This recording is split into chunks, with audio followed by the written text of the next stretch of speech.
Sekarang kita lanjutkan dengan laporan pertanggungjawaban pengurus dan pengawas KPRI Serbaguna Kecamatan Jalan. Waktu sepenuhnya kami persilakan.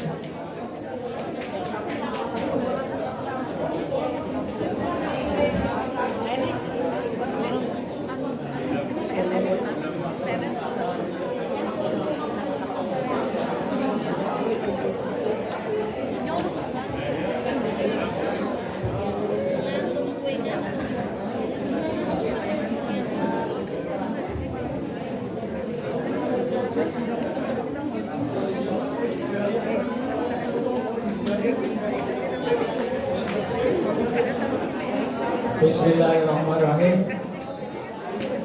Assalamualaikum warahmatullahi wabarakatuh.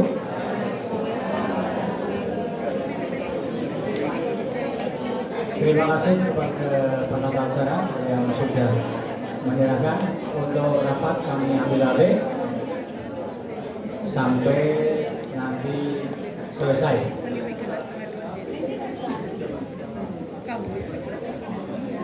Sebelum langkah berikutnya, sebelum kami rapat RAP dan RAT kami laksanakan, ini akan kami tawarkan kepada panjenengan, yaitu untuk tata tertibnya dulu.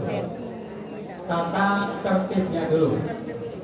Insya Allah kami percaya ini ada 1, 2, 3 lembar tata tertib yang sudah dikemas di buku laporan.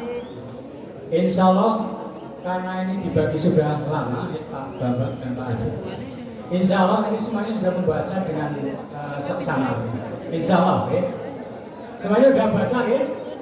Iya, alhamdulillah. Ini memang Pak Guru dan Bu Guru ini luar biasa, Pak.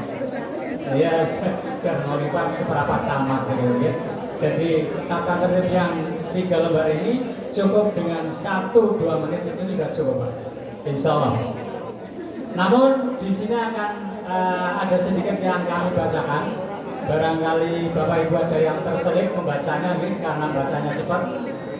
Yang perlu saya bacakan adalah langsung saja ke pasal 6, pasal 7 dan pasal 8.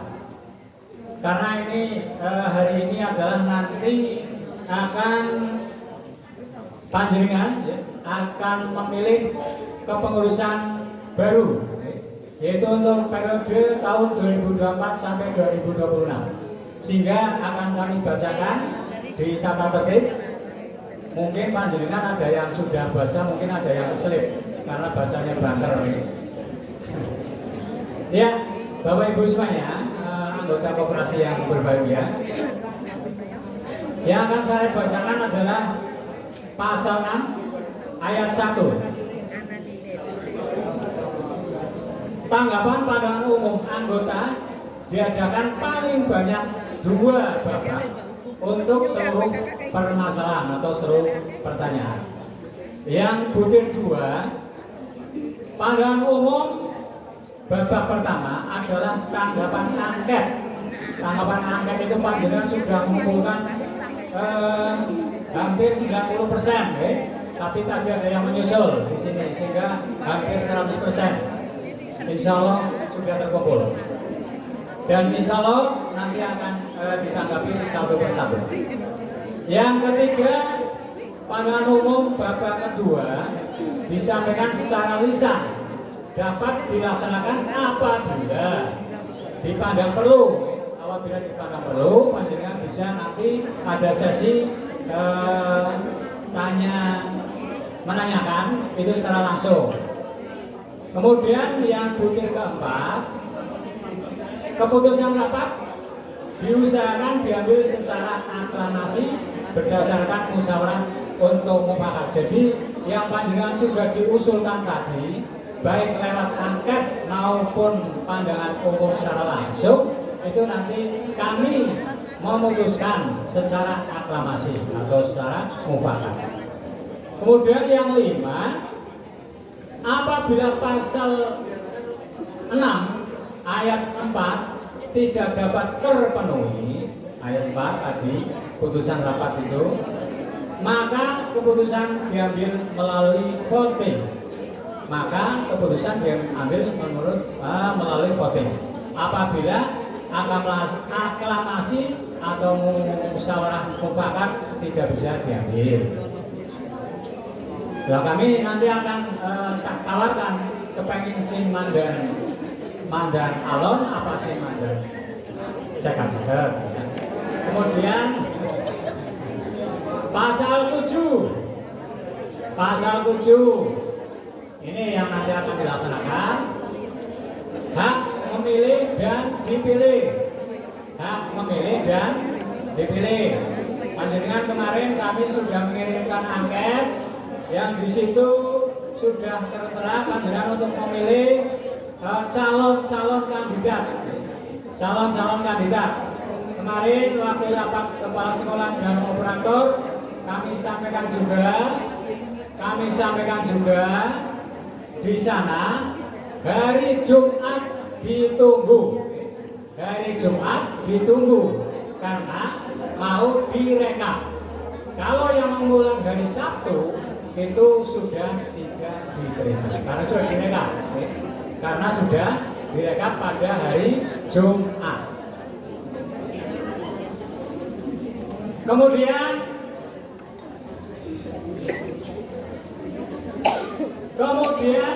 di sini ayat 1-nya, setiap anggota mempunyai hak memilih dan dipilih. Panjenengan semua punya hak memilih dan dipilih. Ayat 1-nya. Ayat 2, anggota yang mempunyai hak untuk dipilih adalah anggota yang diajukan oleh unit kerja. Jadi panjenengan kemarin sudah mengajukan melalui unit kerja panjenengan masing-masing siapa yang untuk menjadi kandidat. Nah itu sudah direkap oleh kita, oleh pengurus dan pengawas kemarin pada hari Jumat. Dan di situ sudah terkemas. Kemudian yang ayat 3, sebelum diadakan pemilihan pengurus atau pengawas, bahan calon diminta kesiapan. Jadi nanti bahan calon yang itu nanti sudah direkap oleh pengurus dan pengawas kemarin pada hari Jumat, nanti akan dibacakan.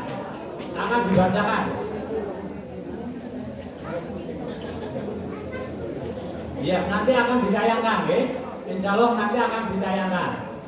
Jadi siapa-siapa yang di situ sudah terpampang, itu panjenengan nanti bisa saya siap, saya tidak siap, umpamanya kayak gitu. Nanti akan ditayangkan di layar siapa saja.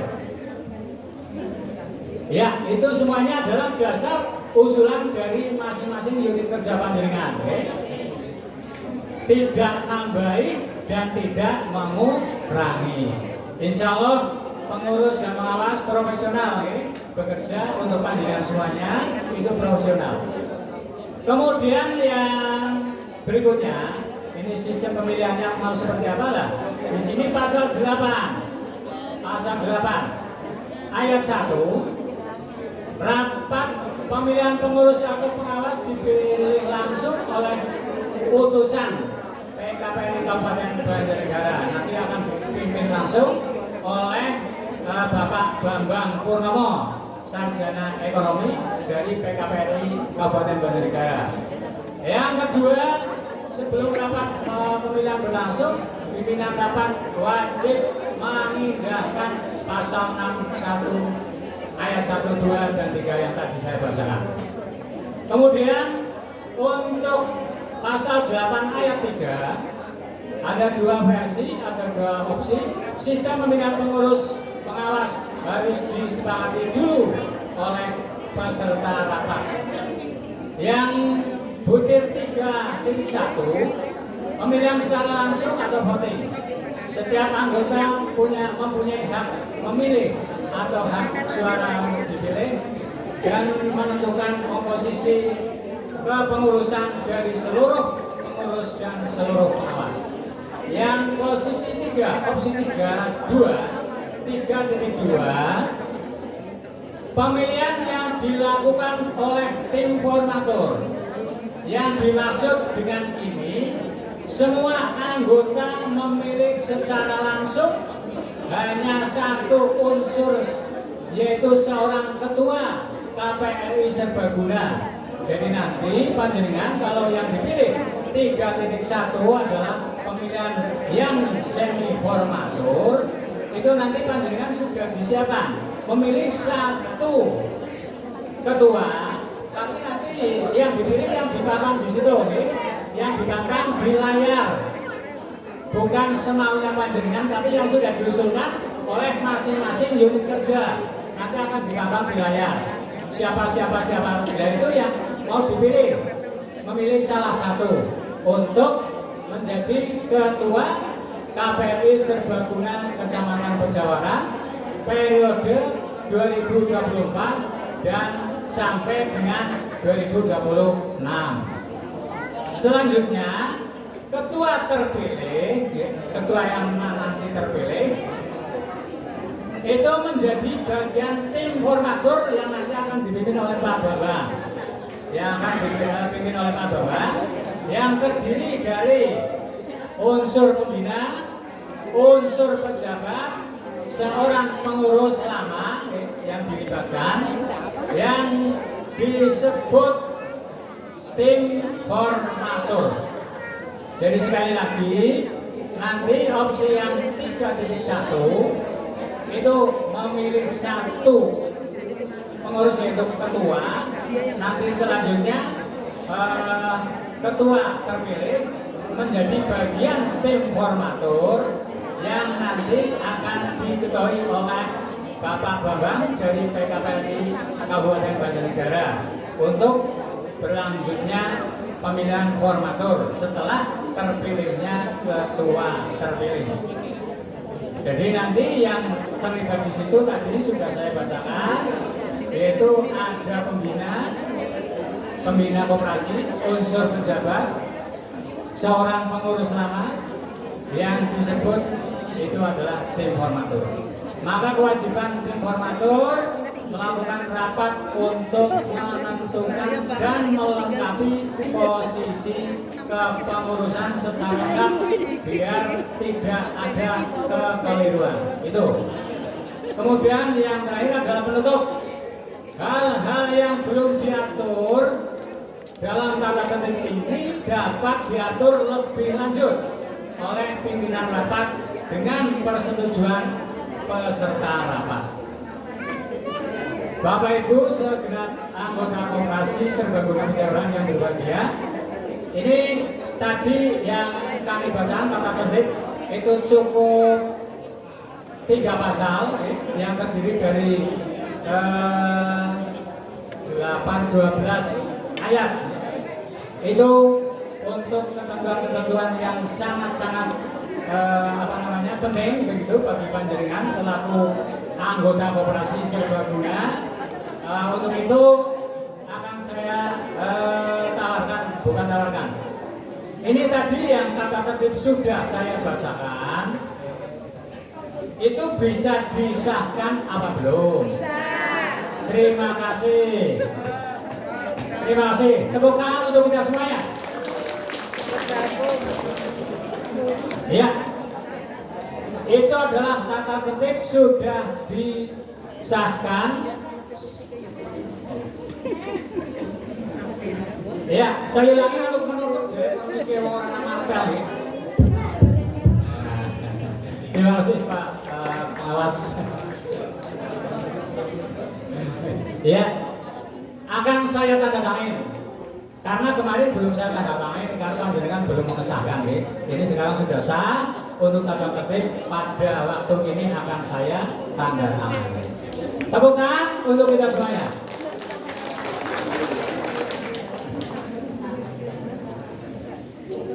Terima kasih semuanya kepada semua anggota. Alhamdulillah untuk Pejawaran memang sangat asis anggota senior kita, yaitu pencetus koperasi Pejawaran itu panjenengan Bapak Sujadi. Kami aplaus kepada Pak Sujadi yang sudah hadir secara langsung.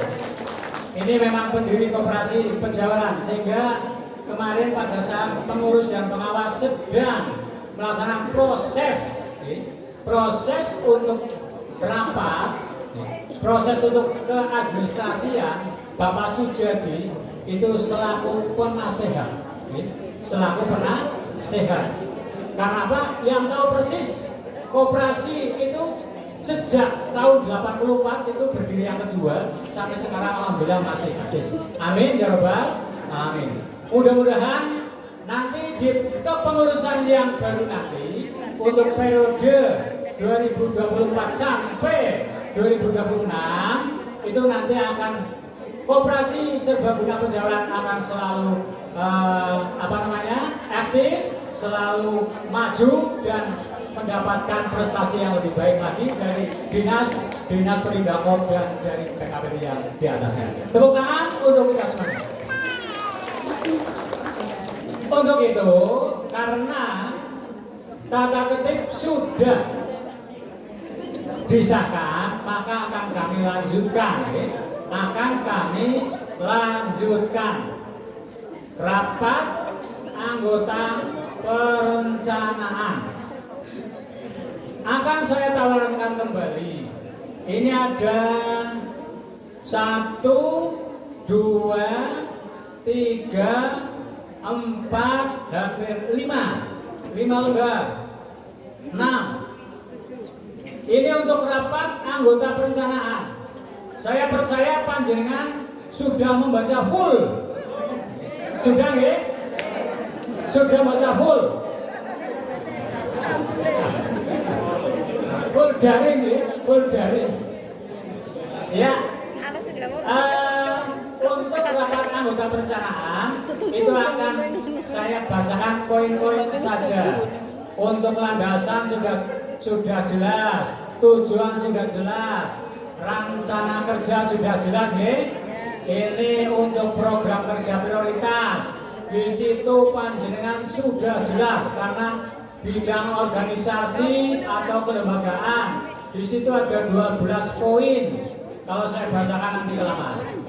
Kemudian ada bidang usaha. Di situ sudah tertera. Kemudian ada 10 poin. Kemudian ada bidang permodalan. Di situ ada 4 poin. Nah, ini yang permodalan akan saya bacakan sebelumnya karena ini poinnya tidak terlalu banyak ayatnya.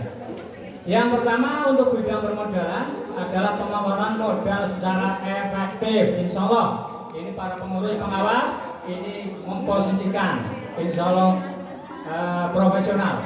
Kemudian yang ayat 2 menerima simpanan berjangka dengan suku bunga 6% per tahun. Barangkali panjenengan punya dana sing ora kanggo timbang nang bank jasane 0, iya ini kerjasama karo koperasi dananya besar banget. Di sini adalah yang ada simpanan berjangka adalah tepuk tangan untuk Bu Nur Hidayati. Tepuk tangan Bu Nur Hidayati. Luar biasa, luar biasa. Kemudian ayat 3 menyisihkan dana pembangunan gedung KPRI. Ini memang penyisihannya diambil triwulan 4 ya. Tidak setiap triwulan. Karena apa? Karena nanti jadi panjenengan SHU-nya sedikit ya kalau nanti disisihkan untuk pembangunan. Jadi ini hanya pada triwulan 4 saja, itu saja hanya sedikit. Untuk apa itu? Untuk perawatan. Nah, di sana di angket juga muncul pertanyaan yang lewat angket, donge yang asetnya dirumati begitu nih, dalam merumati aset itu memang dananya cukup lumayan besar karena gor gitu nih. Kemudian yang nomor 4 adalah menerima tabungan sukarela. Sekali lagi, kalau panjenengan dananya kok kelihatannya timbang nang bank ditabung orang jasanya setitik banget nih. Mbok dititipkan bendahara koperasi lah nih. Bendahara koperasi. Insya Allah itu jasanya lumayan bagus. Jasanya lumayan. Itu saja yang bidang permodalan. Kemudian bidang sosial ini yang akan saya bacakan adalah ayat 1, ayat 2, dan ayat 3, ayat 4. Oke. Bidang sosial ini perlu panjenengan ketahui, melanjutkan santunan dana kematian anggota sebesar Rp600.000. Kemudian kalau yang meninggal istri atau suami itu ada bantuan Rp350.000. Kalau yang meninggal putra putrinya itu ada bantuan Rp250.000. Jadi panjenengan harus tahu, nah, ada sesuatu umpamanya teman atau saudara yang mungkin anggota koperasi itu bisa dikasih tahu. Kemudian yang ayat 2 untuk bidang sosial, melanjutkan sumbangan rawat inap untuk anggota, besarannya adalah di sini sekarang Rp500.000. Oke, panjenengan dilarang sakit, dirawat di rumah sakit. Kalau dulu itu batasannya 4 hari ya. Kalau sekarang yang penting sudah dirawat di rumah sakit akan dapat bantuan yaitu Rp600.000. Tapi aja nanti lagi suka ngobati rebe.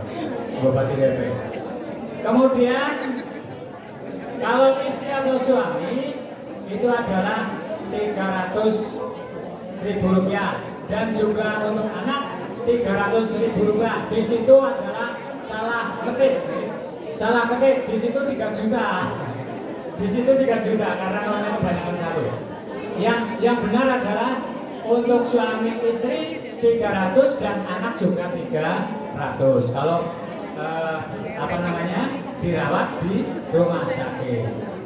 Kemudian perlu saya bacakan yang ayat 3, dana beasiswa berprestasi bagi anak anggota pada jenjang SD, MI, SMP, MTS, SMA, SMK, MA itu ada setiap tahunnya ada.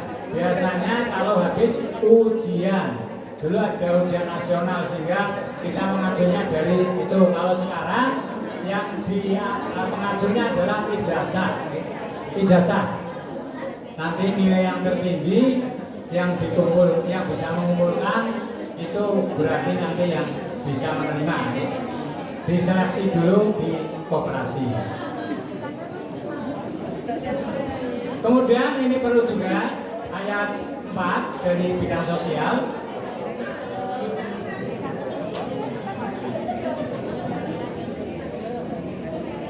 Pesangon ya, bagi anggota aktif yang pensiun ini adalah nanti habis masa purna adalah Rp600.000. Jadi panjenengan yang pensiun biasanya agar SWA-nya diambil itu nanti juga dibarengi dengan itu 600. Sekarang itu untuk program kerja ke depan, mudah-mudahan panjenengan bisa menerima untuk program ke depan. Saya kira disepakati. Ya, insya Allah nanti pengurus baru dan pengawas akan melaksanakan apa-apa yang sudah menjadi keputusan anggota. Terima kasih, akan saya sahkan yang